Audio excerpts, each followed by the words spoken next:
하나님 말씀 누가복음 15장 25절로 32절 말씀입니다. 누가복음 15장 25절로 32절 말씀.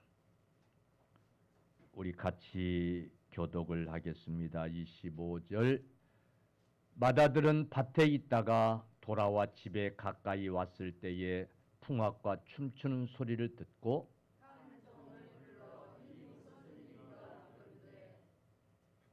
대답하되 당신의 동생이 돌아왔음에 당신의 아버지가 건강한 그를 다시 맞아들이게 됨으로 인하여 살찐 송아지를 잡았나이다 하니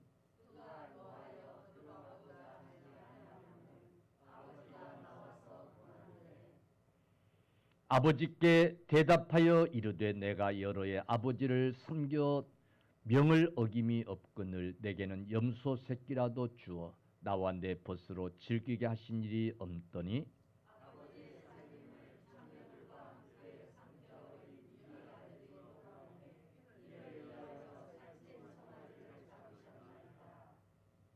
아버지가 이르되 너는 항상 나와 함께 있으니 내 것이 다 네 것이로되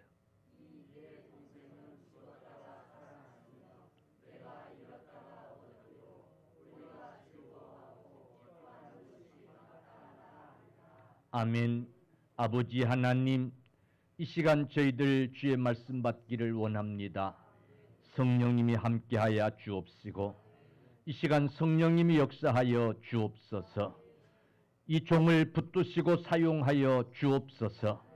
예수님의 이름으로 기도 올리옵나이다. 아멘. 오늘 본문은 자기 몫의 재산을 가지고 집을 나갔다가 아버지를 떠나 그 많은 재산을 다 탕진해버리고 거지가 돼가지고 돌아오는 아들을 아버지가 기뻐 맞으면서 좋은 옷을 입히고 손가락에 가락지를 끼우고 새 신발을 신기고 송아지를 잡아서 잔치를 벌리는 그런 내용이 오늘 본문의 내용이에요. 근데 집을 나간 일이 없었던 마다들은 심통이 난 거야. 밖에 하루 종일 일하고 돌아오니 집에서 잔치가 벌어진 거야. 자기도 모르는 잔치예요. 아침에 일 나갈 때 전혀 의논도 없었던 그런 잔치예요. 종을 불러서 이게 어찌된 일인고 물으니까 집을 나갔던 동생이 돌아와서 그걸 아버지가 기뻐해서 지금 동네 사람들을 불러놓고 잔치를 하는 중이라고 그러는 거예요. 이 말을 들은 이 마다들이 더 성질이 나가지고 집에 안 들어가겠다고 하는 그런 내용이 오늘 본문의 내용이에요. 여러분, 코로나 전국으로 인해서 교회는 많은 성도들이 떠나서 돌아오지 않고 있는 상황이에요.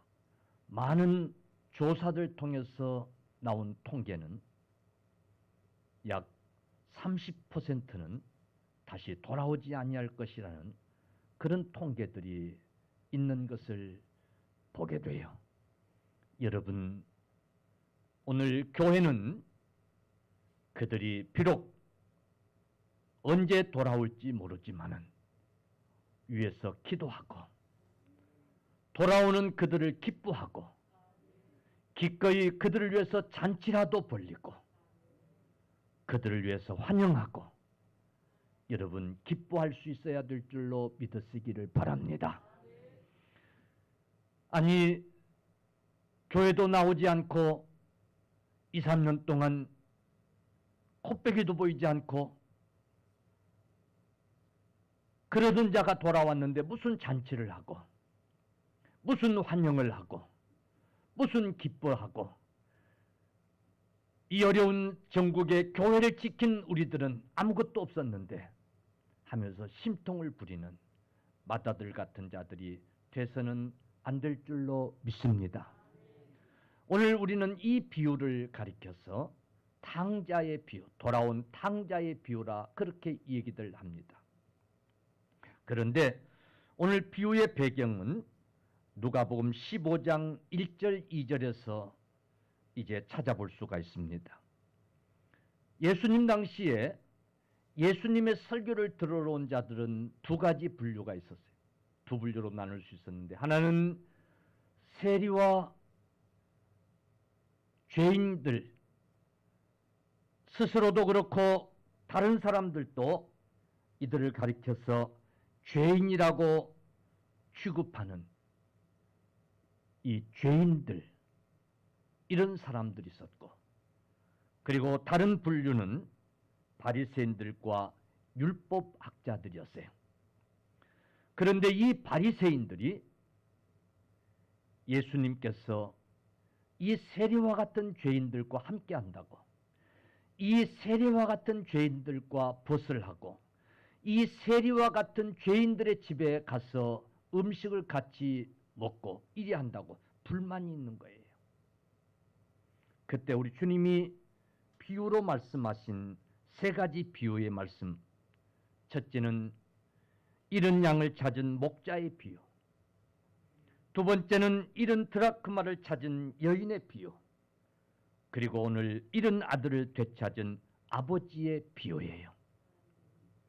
그러니까 여기 마다들은 바로 죄인들과 함께 한다고 예수님에게 불만을 털어놓고 있는 마다들과 같은, 마다들, 즉 바리새인들과 같은 바로 이 마다들인 거예요. 여러분, 이 비유의 주인공을 우리는 흔히 탕자, 집으로 돌아온 탕자라고 생각하고 있어요. 그래서 돌아온 탕자의 비유라고 얘기합니다마는, 여러분, 대부분의 주인공들은, 드라마나 영화를 보면 대부분의 주인공들은, 주인공의 이야기는 끝까지 갑니다. 즉 주인공은 끝까지 살아있습니다. 중간에 죽지 않습니다. 주인공이 죽으면 그 드라마는 끝이 납니다. 오늘 이 비유는 여러분 끝까지 스토리가 전개되는 두 분이 있는데, 즉 아버지하고 그리고 맏아들입니다.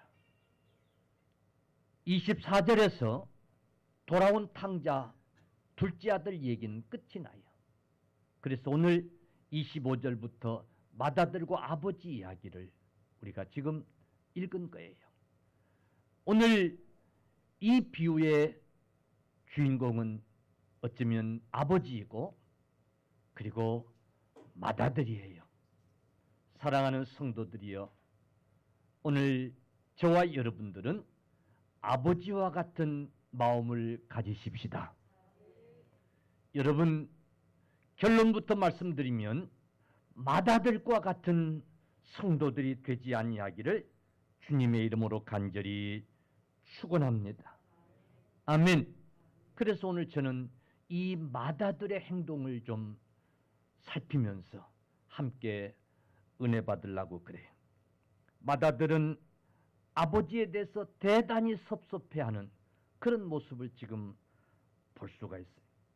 이유는 이런 거예요.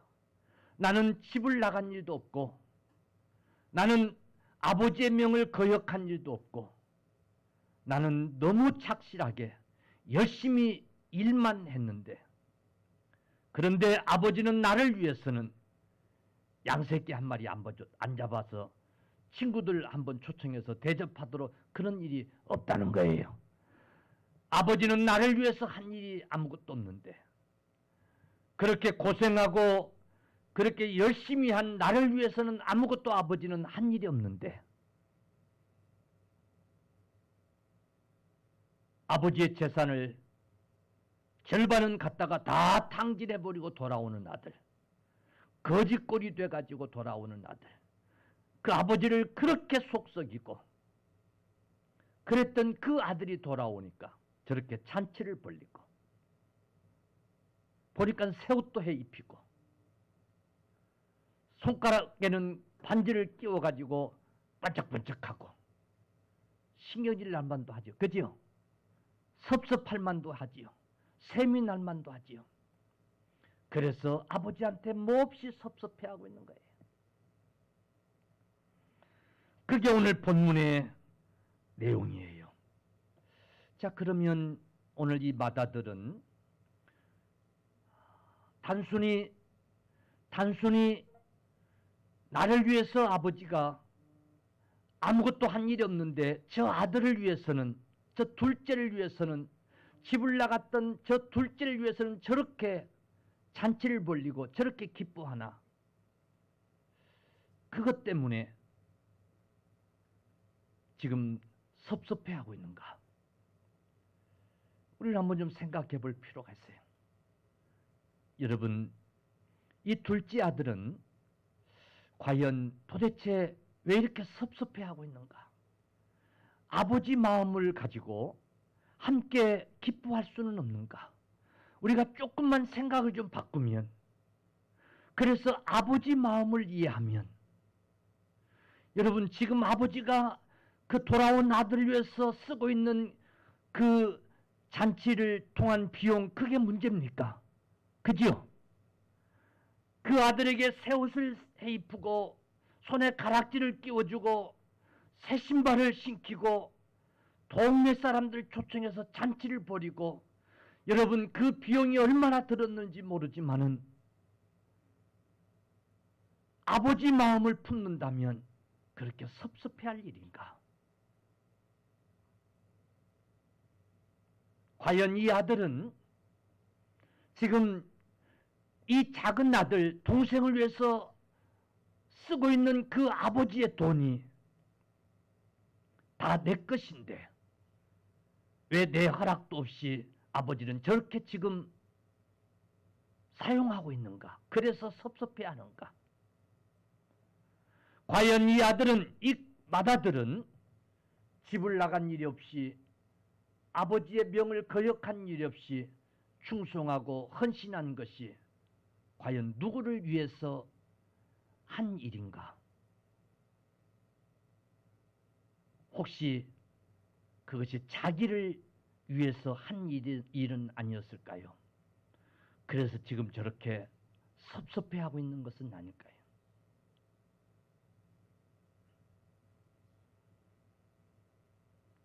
여러분,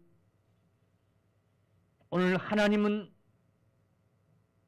이 비유를 통해서 우리에게 깨닫게 해주고 계시는 큰 교훈이 있어요.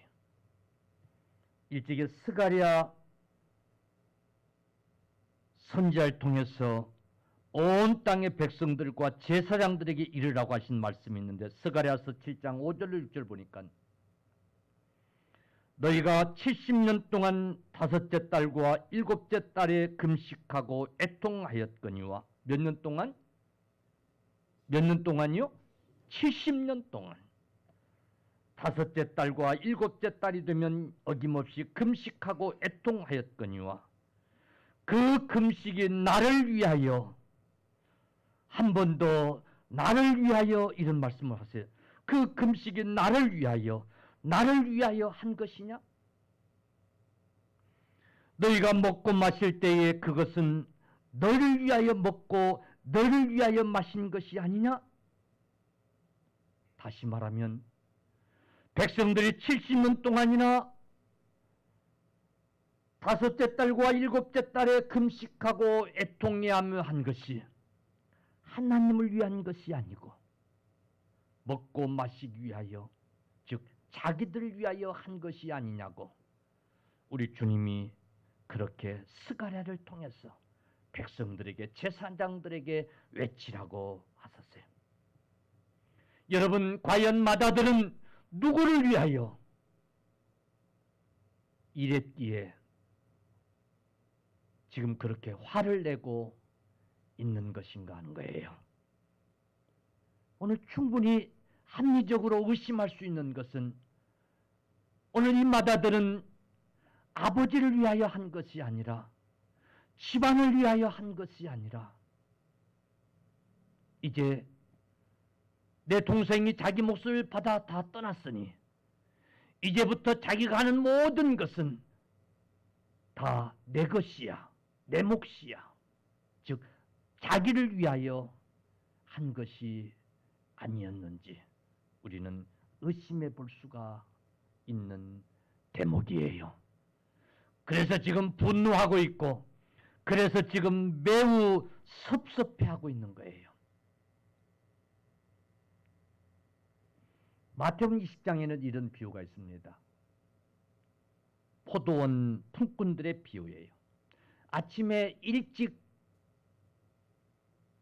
불러온 일꾼들에게 포도원 주인은 품삯을 정합니다. 하루 일하면 이 품값을 주겠다고. 그런데 그들이 게으름을 피우고 열심히 하지 아니하니까 이 주인은 중간에 가서 또 사람들을 불러옵니다. 일꾼들을. 그리고 일을 시킵니다. 그런데 이들도 역시 열심히 하지 않고 게으름을 피우고 하니까 주인이 생각해 볼 때에 오늘 일이 다 끝나지 않을 것 같아요. 그러니까 해질 무렵 또 인력시장에 가서 일꾼들을 데려옵니다. 그리고 일을 시키는 거예요. 오늘 공친하고 애타게 자기들을 불러갈 기주들을 기다리고 있던 이들이 그 늦은 시간에 자기들을 불러주니까 너무너무 기뻤겠지요. 가서 열심히 하는 거예요. 그냥 부지런히. 그래서 일을 다 마칩니다. 포도원 주인 입장에서는 그날 일을 마치지 않냐면 포도를 버리는 그런 상황에 마지막 늦은 시간에 한 1시간밖에 안 되는 시간이지만 열심히 일한 그들 덕분에 일을 잘 마치는 거예요. 이제 하루 품값을 계산합니다. 아침 일찍이 온 그 일꾼들에게 하루 약속한 품값을 지급하는 거예요. 그리고 중간에 마지막에 온 사람들에게도 동일하게 품값을 지급하는 거예요. 아침에 와서 일했던 사람들하고 똑같이. 그러니까 이 아침에 와서 일했던 사람들이 화를 내는 거예요. 섭섭하다는 거예요. 주인님, 매우 섭섭합니다. 이런 법은 없습니다. 아니, 오후 늦게 저녁 때가 다 돼서 늦게 와서 일한 저 사람들도 똑같이 품값을 주면 아침부터 하루 종일 일한 우리는 그러면 뭡니까? 우리를 개무시합니까? 하고 주인한테 막 대들어요. 주인이 이런 얘기를 해요. 여보시오, 당신과 내가 하루 품값을 정하지 않았습니까? 그리고 나는 그 품값을 줬는데 내가 뭐 잘못한 일이 있습니까? 내가 뭐 섭섭한 일이 있습니까? 저 마지막에 온 사람들에게 내가 하루 품값을 똑같이 준 것은 내가 그러고 싶어서 그런 건데 그것이 그렇게 당신을 섭섭하게 한 그런 일입니까?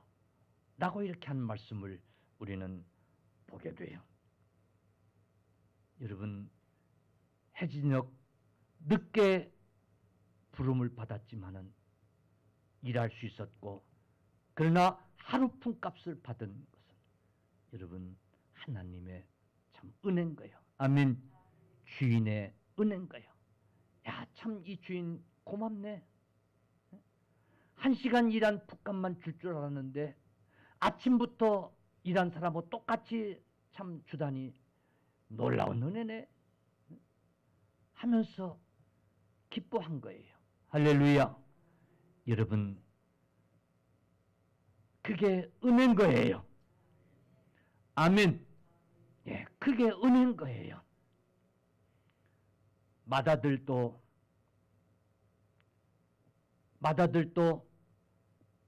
오늘 이 아버지가 이렇게 달랍니다.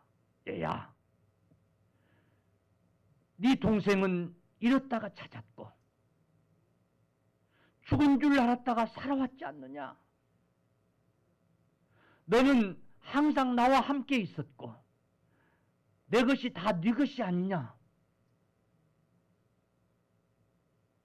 여러분, 아버지 것이 다 내 것이에요. 은혜요 아니에요? 은혜입니다. 마다들도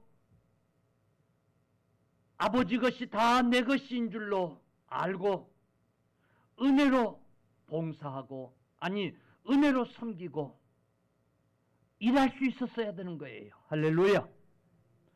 여러분, 아버지가 돌아가시면 그것이 누구의 것이 되겠어요? 자기 몫이 되지 않겠어요? 아버지가 지금 그렇게 이야기하고 있잖아요. 그런데 아들은 품꾼처럼 생각한 거예요.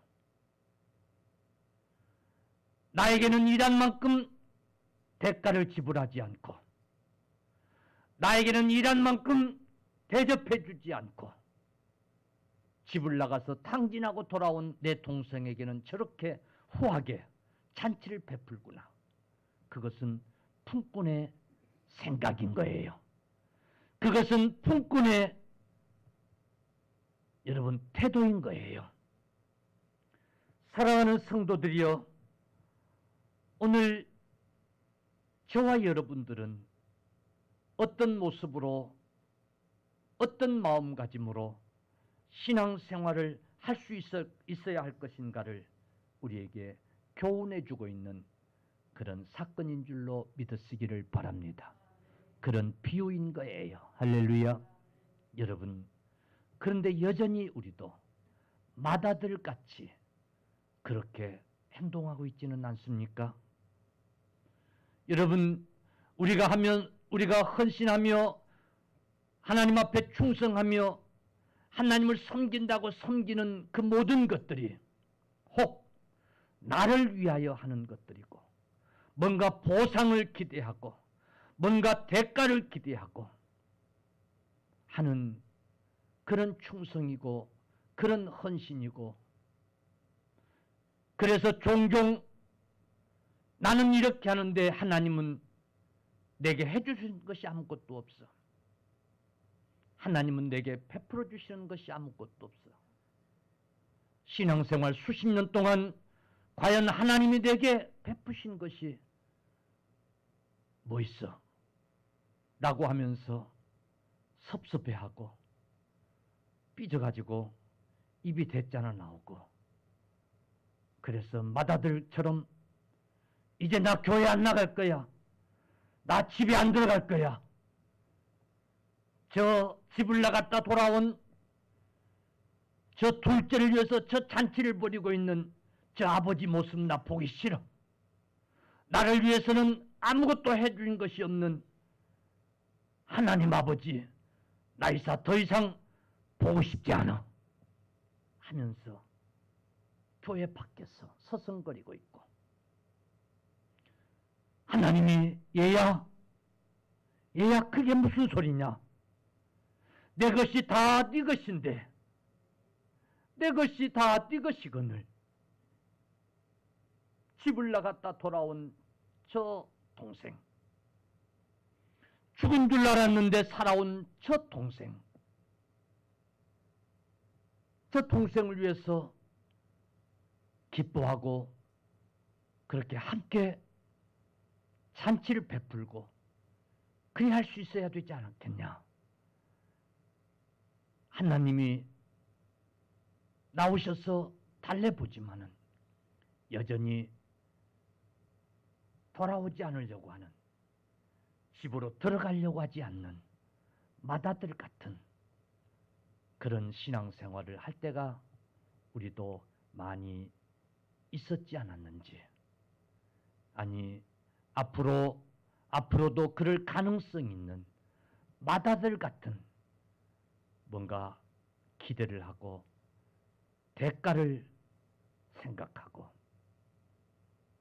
나를 위하여 하는 신앙생활이 아닌지, 정말 내가 하나님 은혜에 감사해서, 나를 구원해 주신 그 하나님 은혜에 감사해서 나는 그것만으로도 하나님 앞에 충성하고 하나님을 섬김이 마땅하다라고 하는 그런 생각으로 헌신하고 충성하며 신앙생활하는 그런 생활을 과연 우리는 하고 있는지, 여러분 한번 깊이 돌아볼 수 있는 이 시간 되어지기를 주님의 이름으로 간절히 축원합니다. 축원합니다. 여러분, 진짜 탕자는 맏아들이에요. 언제든지 교회를 떠나서 영원히 돌아오지 않을 수 있는 그런 맏아들. 오늘 성경은 32절에서 끝이 나는데 아버지가 나와서 아니야 아들아, 지금 동생이 돌아와서 저렇게 기뻐하고 있는데 네가 저렇게 삐져가지고 있는 걸 동생이 알면 동생 마음이 어떻겠느니. 성경에는 없지만은 그래 빨리 돌아가자. 그래서 우리 같이 기뻐하고 환영해주고 그러자. 아마 그러면서 달랬을 거예요. 그런데 여러분 32절에서 끝이 나요. 아버지 알겠습니다. 내가 참 생각이 짧았습니다. 아버지 마음을 이해하지 못했습니다. 그리고 아버지를 따라서 집에 들어가서 돌아온 동생을 맞이하면서 축하하면서 함께 기뻐하는 내용이 없는 거예요. 여러분, 이 비유에 종말이 그랬더라면 얼마나 좋았겠어요. 맏아들은 끝내 아버지를 거역하고 집에 돌아가지 아니했는지도 모르겠어요. 여러분, 언제라도 하나님 섭섭합니다. 내가 얼마나 하나님 앞에 충성했는데 자기 공로를 내세우려고 하는 이 맏아들 같은 신앙. 여러분, 언제라도 집을 나갈 수 있는 영원한 탕자가 될 수 있는 그런 신앙이라는 사실을 꼭 기억하십시오. 꼭 기억하십시오. 오늘 우리는 이 맏아들 같은 본성을 가지고 있단 말이에요. 여러분, 가서 기꺼이 손을 붙들고 기뻐하고 함께 즐거워할 수 있어야 될 줄로 믿습니다. 우리는 하나님의 은혜라고 하는 이 고백 속에 감사할 수 있는 그런 신앙생활들이 있어야 될 줄로 믿습니다. 모든 것이 하나님 은혜입니다. 하나님의 것이 다 내 것입니다. 아버지 집에는 먹을 것이 풍성한데 종들도 나보다는 더 잘 먹고 잘 사는데 여러분, 나는 이렇게 곤고한 삶을 사는구나. 나는 이렇게 굶주리다가 죽을 수밖에 없겠구나. 그리고 깨닫고 아버지 품으로 돌아오는 여러분, 둘째 아들 같은, 그래서 하나님 아버지를 기쁘게 하는, 여러분, 어쩌면 그런 신앙.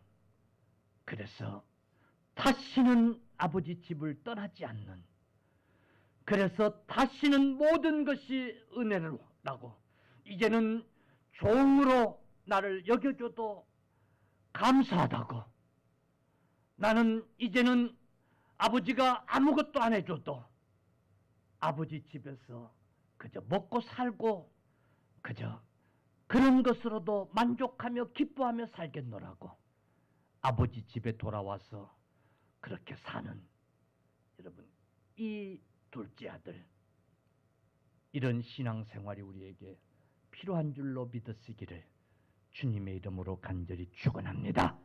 말세치 말입니다. 정말로 말세치 말이에요. 맏아들 같은 그런 자세로 신앙생활하다가 삐져서 집을 나가버리는,